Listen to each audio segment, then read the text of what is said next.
Hey, Peter, Hey, what scales would you use over like C minor 7, flat 6 to like F7, alt over a G flat to like a B flat, minor flat 9? yeah, I definitely use a C scale over that.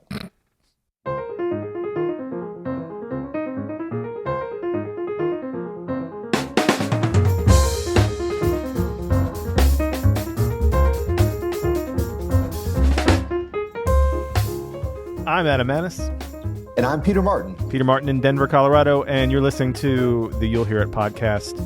Uh, Daily jazz advice coming at you. Coming at you from two different locations because PM is a globe trotter, world traveler, road Well, and warrior. this went so well yesterday, I just decided to stay here another day because, we were having so much fun with this. So I might never come back. Okay. It's not. It's gonna be hard, man. It's gonna be hard to keep this up from thousands of miles away. We'll give it a shot. We'll give it a shot. So Yeah. we have a user question from SpeakPipe. Someone went to you'llhearit.com and left us a voicemail. Nice. Can you do that? Is that even legal? It is legal. You can go to you'llhearit.com and leave us a voicemail. Do it now. Is that an official invitation to our listeners to do that? It is. Why don't you go ahead and play it? Okay, here we go. Hi, Peter and Adam. I have a question for you with respect to improvisation. When you're improvising over a 2-5-1 going to a minor key, do you like to use different scales over the 2, the 5, and the 1, or do you pick a common scale? And if so, which one or which ones do you use? And also, as a broader question, what strategy do you recommend for someone in the process of learning to improvise? I realize that you two are very advanced and you probably don't need to write things out in advance to practice or perform improvisations, but for us mere earthly musicians trying to develop those skills, do you have any particular recommendations? Thanks very much. Thank you, David. That's a great question, and I love it when we get to go into a little bit of music theory on this and jazz theory. So, minor 2-5-1s are pretty malleable in that there's a few different ways you can approach them. Hold on a second. I'm looking up how do you spell malleable? No idea. I think I just picked that word up from a fancy book. But I like it. Go ahead. So I don't know about you, Peter, but I'll talk to you about, or I'll tell you about my first choice over a minor 2-5-1. Is sort of coming from the bebop school, and this is like if you want to stay really inside. I actually use the Dorian from a minor third up. So like if we're doing a minor 2-5 in C minor, for that D half diminished, I'll use like an F Dorian, right? And then for the G7, you can use, and I actually learned this from one of our listeners, Elias, you can use the C harmonic minor scale starting on G. That's kind of what the bebop cats would use back in the day. And then for the C minor 6, the C melodic minor.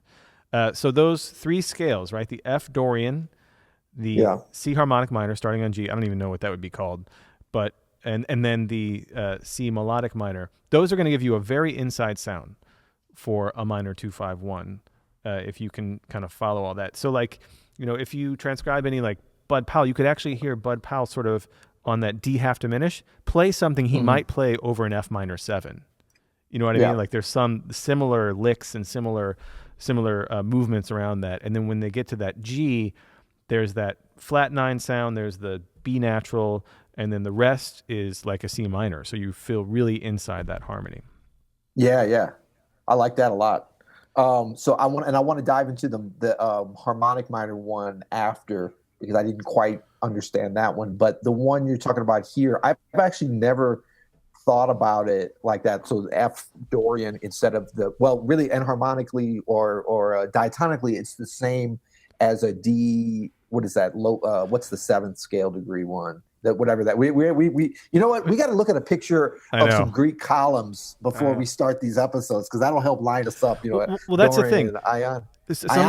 Ironic. No, like it's kind of, it can be about how you think about it. Like, so that scale using that F Dorian was locked into me when I realized like, oh, Bud Powell's playing like an F Dorian lick over a 2/5 to C minor, and it makes sense because C minor is the relative minor to E flat, right? So a 2/5 to E flat, you can play somewhat similar things to the relative minor. It's interesting. Yeah, and I mean, this really hits on an important point that I think could be helpful for a lot of people, is that it's not so much like which scale you use when they're diatonically or enharmonically the same.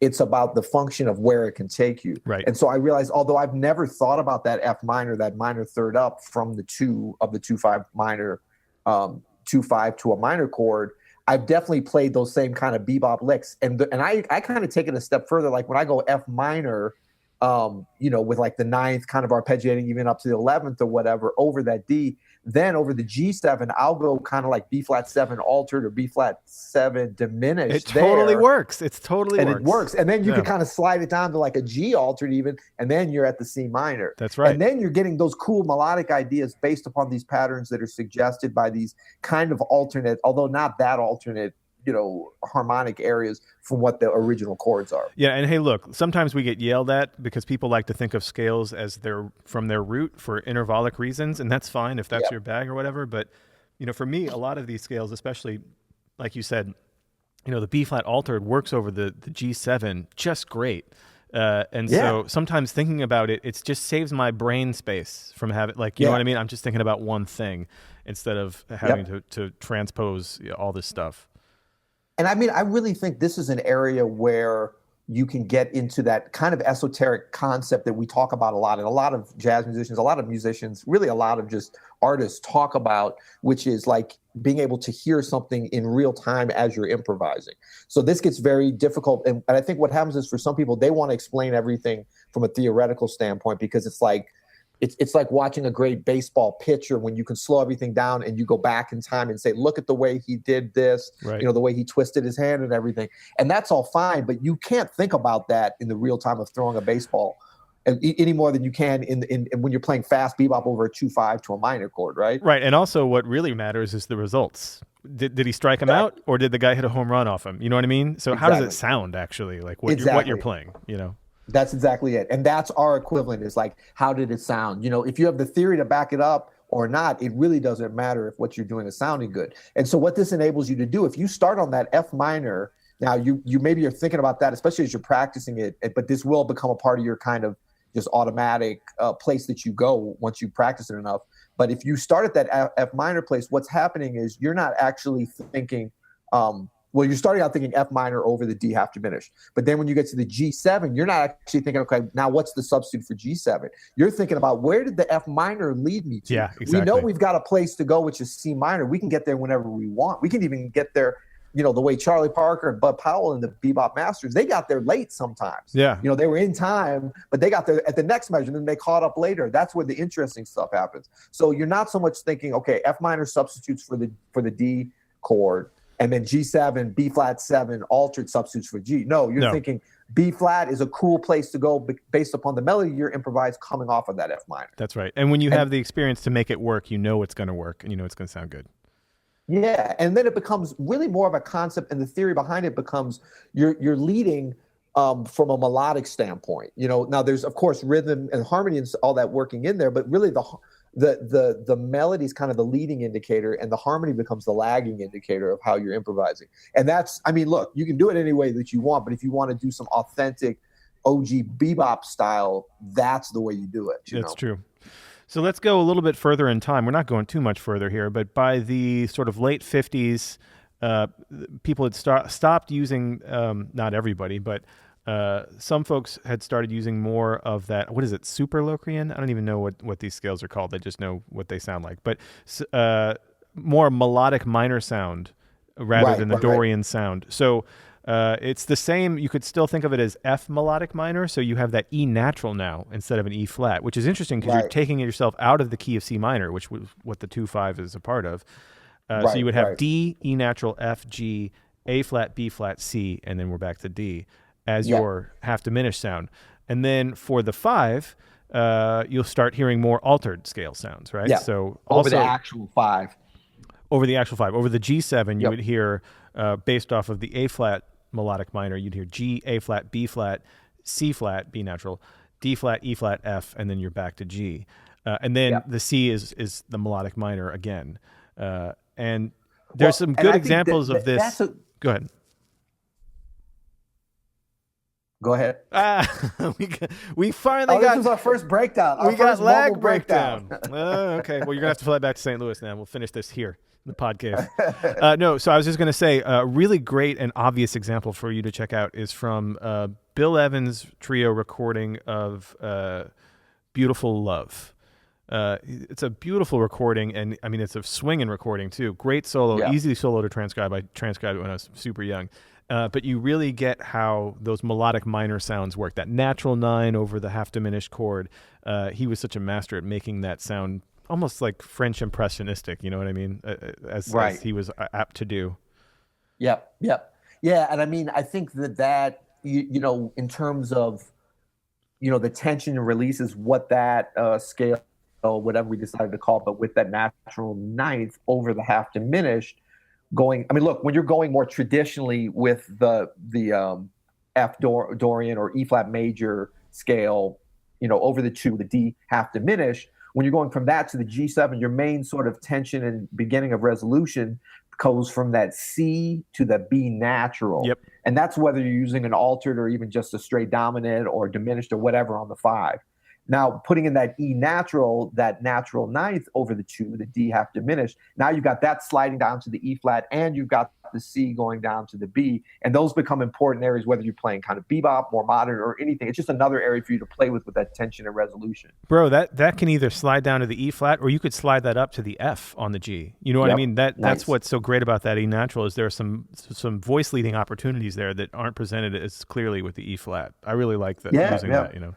Yeah, and I mean, these things are important. Again, it's not even so much the theory outside of sort of, you know, reverse engineering and as an explanation, but these points to tension and release. And look, we're ultimately releasing down to the 1, so it's kind of a 2-step process. But we want to have choices and places that we can weave our melodies so they don't sound generic. Like, you ever heard somebody who's just like eighth notes and they're playing exactly the right notes within the chords and there's nothing altered and there's no tension, so everything has to be like, their rhythm has to be so strong because there's nothing in the melody or the harmony that gives any kind of meat to this story. So these are just additional places and you know, choices that we have as we weave our melodies, because that's where it's at. The melody is what's telling the story. One more choice I'd like to mention, and I think I've heard you do this too, is sometimes I just straight up think of this half diminished as a substitution where I'll just play an A flat sort of Lydian dominant sound. You know what I mean? Yeah, absolutely. Or you could think about it as like a D sharp 9 kind of sound or whatever.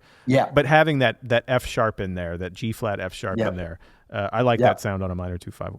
It works great. That's funny because what my additional one, I was going to say D7. Sharp 9, flat 13. Yeah, exactly. Which is really an A flat 13, you know, with the 9th in there. And then so you have some choices as far as your root note. Yep. But in terms of, again, you've got some nice places you can slide from there to the G7 altered, the G7 diminished, G7 straight dominant. And what you start to see with all of these are choices. That's what it's always about. Choices for us to make interesting, you know, melodic ideas once we get there. And I would say that, you know, I remember when I used to look at the half diminished, especially because that's such a ornery little chord, as like such a challenge. And I would want to, when I was kind of beginner improviser, I'd want to get away from it as quick as possible. Yeah. Get on to the next chord, you know. Yeah. And so I was looking at these 2/5-1s to minors as much more difficult than a regular 2/5-1. But then when you start to see, there's actually more choices in a way. And look, a lot of these that we're talking about can also work over a 2/5-1 as like a deceptive thing, sounding like it's going to a minor. But once you start to embrace the different choices and, you know, you take the time to practice and learn each of these different sounds and do it slowly so they can really absorb, because these are things you can use in a lot of different situations, you know, so you want to take your time with it and really give yourself, your ears a chance to absorb it and your fingers and all that on your instrument so that it can become a deep part of your playing. That's so great, man. Yeah, this has been a fun, nerdy conversation in 2 different time zones. Appreciate it. Yeah. Thanks, David, for the question. Yeah, great question, and hope we cleared something up, or just gave you more confusion to think about. Either one. Well, this might be a good, you know, after our episode from last week about what we listen to when we're running, we got all these responses back from folks about, and some great comments in the YouTube about well, yeah, this was great because I'm always running while I listen to the podcast. So this one's kind of a, maybe keep you going if you're on your little daily run. This could be a nice thing for you to think about. Because like right now, we're both doing this away from the piano. And I think it's a great, and look, I know we don't have all pianists listening. I'm sorry. I'm always referring to the piano because we're pianists. But no matter what instrument you play, always great to take time away and think about and hear this kind of stuff, these really small little theoretical things, hear them away from your instrument so you can start to like process them, not just in terms of how it feels on your instrument, but away from that kind of habit thing. And while you're out walking, while you're out running or whatever, is a great time to try to hear some of this stuff. So true. Yeah, and if you want to leave us a comment, we're sending people to YouTube as well these days. Is that right? We're trying to help out Google with their traffic there, and we want to send some people over that way. So poor little Google. Yeah, Google's been having some traffic issues. So no, we just thought it would be a fun place to have some conversations, and we're just both about to dig in. We've gotten a lot of comments already, so we're very excited about sort of joining in and hearing from you guys. You're welcome to, of course, always go to the you'llhearit.com where you can leave a question for us. So that'll be more of a place, I think, for like a question or request for an episode. We love having those, especially as we start to run out of ideas ourselves. We're not a bottomless well up in here. Help a brother out. You know what I'm saying? But no, feel free to comment. If you want to comment on a specific episode, that topic, like say today's, I think it's best to go to the YouTube page and check it out. Check us out there. Awesome. Well, until next time, you'll hear it.